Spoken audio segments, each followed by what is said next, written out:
دست. یک زن با همراه شوهر در پیششان میگد مرغ بریان بود، طعام میخوردن. به ناگاه یک فقیر، یک طلبنده در اونها را کوفت، در اونها را تق تق کرد. اجازت داخلش دادن، داخل شد. آمد نگاه کرد که این زن و این شوهر هر دو در پیش مرغ بریان دارند، خورده ایستادند.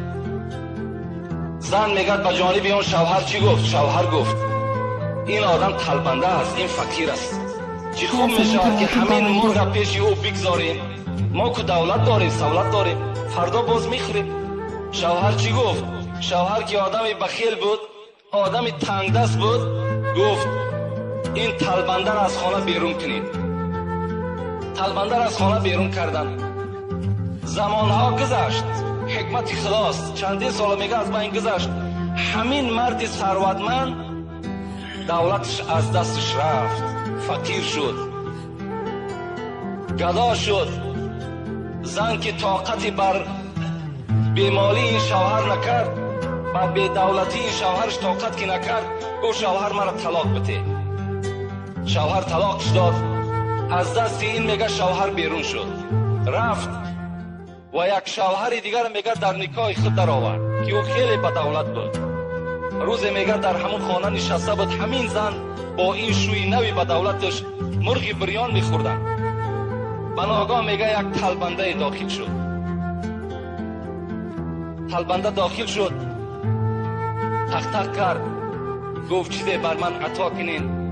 این شوهر که آدمی سخی بود، خدا ترس بود، گفت زنه گفت این مرغ بریان برده به دست همین آدمی طلبنده بده. برد میگه بالای لالی و در دست همین طلبنده عطا کرد و میگه گریه کرده به پیش شوهرش آمد. شوهر گفت برای چی گریه میکنی؟ برای همین یک مرغی که ما در راه خدا خیر کردیم، برای همین گریه میکنی؟ زن گفت نه، گریه من برای این است که همین شوهر من بود، همین همون شوهری به دولتی که من داشتم امروز همین نزد من با به دروازه من طلبیدنی آمد. این شوهری نوی به دولتش چی گفت؟ گفت تعجب نکن تو ای زن، همون مردی که در خانه شما طلبندگی در آمده بود همون من بودم، همون من بودم. خانه شما داخل شدم، بر من مرغ ندادین. حکمت خدا را ببین، حکمت خدا را ببین. با دولت من است، با مهنت من است که این هر دو را سود از زوال. با دولت نازیدن لازم نیست، با فقیری و تنگ دستی نازیدن لازم نیست.